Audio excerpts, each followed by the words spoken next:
The tragedy of Genie Wiley is a dark anomaly, divided into two major phases. The first 13 years, during which she was destroyed by her own family, and the following 13 years, when she was disappointed by the world that had promised to rescue her. 1. The curse behind the locked door. 1,970,000. Long before Genie was born, the roots of disaster had already taken hold in the Wiley family home in Arcadia. Her father, Clark Wiley, was a man with a dark past, acute paranoia, and an extreme hatred of noise. Her mother, Irene Wiley, was an unfortunate woman who was gradually going blind from cataracts and living under the shadow of her husband's physical abuse. This pattern took lives. Their first two children died in infancy due to neglect. When Genie was born in April 1957, she was the fourth child to survive, along with her older brother, John. However, a fatal turning point occurred when Genie was 20 months old. After suffering a high fever, a doctor estimated that she might have mild mental retardation. For Clark, that estimate was a final verdict. He decided that Genie had to be hidden from the world. 13 years, a back room in the house was transformed into a silent chamber of torment. The windows were tightly sealed with aluminum foil so that no light or view could enter. During the day, Genie was stripped naked and bound tightly to a potty chair. At night, she was placed inside a crib modified with wire mesh, like an animal cage.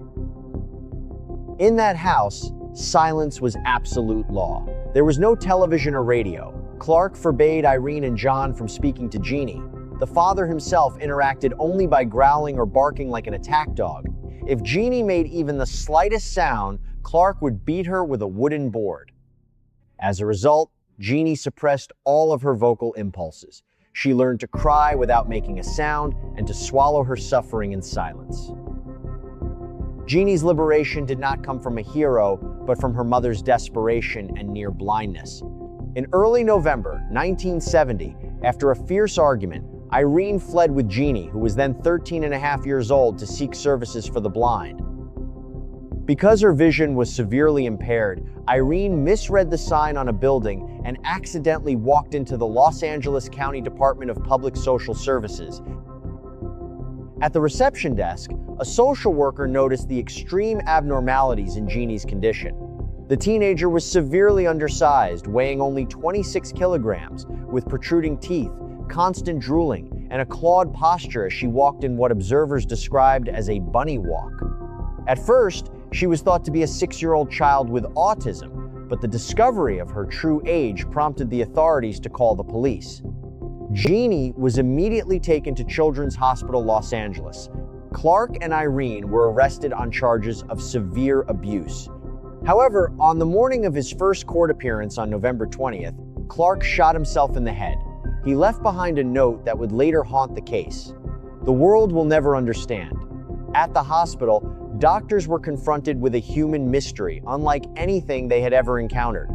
Genie was unable to chew, did not respond to extreme temperatures, and her brain waves, EEG, showed patterns of extreme sleep spindles, an anomaly that sparked debate over whether she had been born with a disability or whether prolonged, extreme isolation had altered the very structure of her brain. At the same time, the scientific world was gripped by excitement following the release of the French film The Wild Child, L'Enfant Sauvage by François Truffaut. Intoxicated by a historical obsession to become saviors like those portrayed in the film, a large team was assembled. It included Dr. James Kent, a pediatrician, Jean Butler, a special education teacher, Dr. David Rigler, chief psychologist, and Susan Curtis, a linguist from University of California, Los Angeles, UCLA. They used Genie to test the critical period hypothesis, which argues that humans cannot fully acquire language if puberty has already passed. Because she was considered an exceptionally rare research subject, the National Institute of Mental Health awarded substantial grant funding to support study. The first year felt like a miracle. Genie seemed to awaken from her long sleep. She learned to hug, displayed remarkable empathy, and began absorbing basic vocabulary through intensive guidance. However, ethical fractures soon began to appear. ego conflicts escalated when Jean Butler attempted to isolate Genie for herself, believing that the male scientists were exploiting her. After Butler's bid for custody was denied, the most controversial decision was made.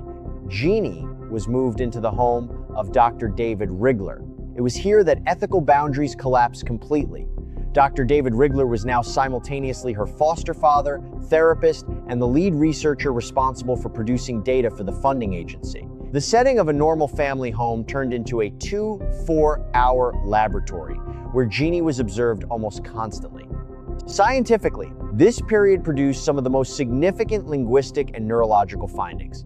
Neuroscientists discovered that because it had never been properly stimulated during childhood, Genie's left hemisphere, the brain's primary language center, had underdeveloped. When she attempted to speak, she relied heavily on her right hemisphere instead.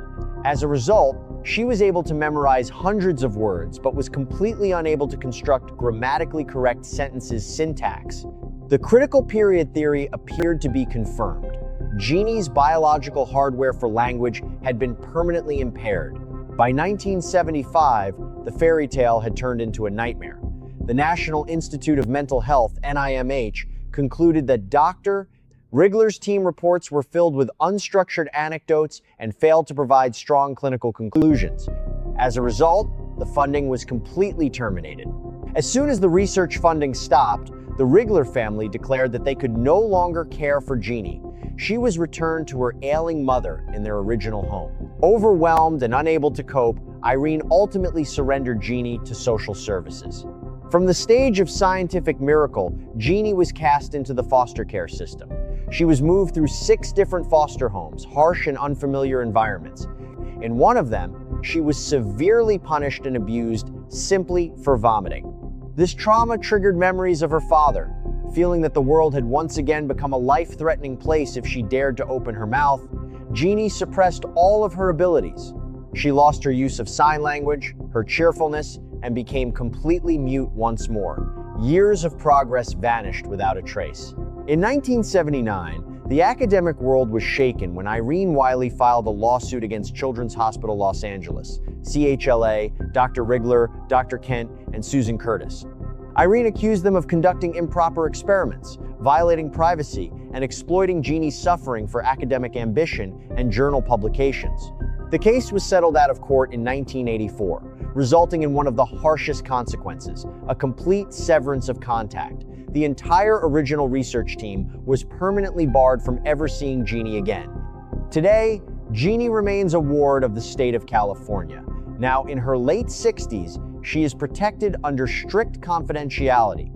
Rare reports suggest that she lives in an adult care facility, physically larger, moving slowly, and spending the remainder of her life in silence, staring into empty spaces, never having regained her voice. Genie Wiley's story, often associated with the idea of the forbidden experiment, has come to be remembered in medical history as a case that forced the world to confront the urgent need for strict research ethics, committees, and stronger protections for vulnerable human subjects. This tragedy strikes at our shared humanity. Her father stole her voice in childhood through hatred, while elements of the scientific and medical system took what remained of her life through ambition, stripped of empathy. The world became so preoccupied with turning her into a trophy to prove a theory that it forgot to give her the one thing she needed most: a family without conditions. It stands as an enduring reminder that intelligence, scientific progress, and human achievement mean nothing if they are separated from their most essential foundation: unconditional compassion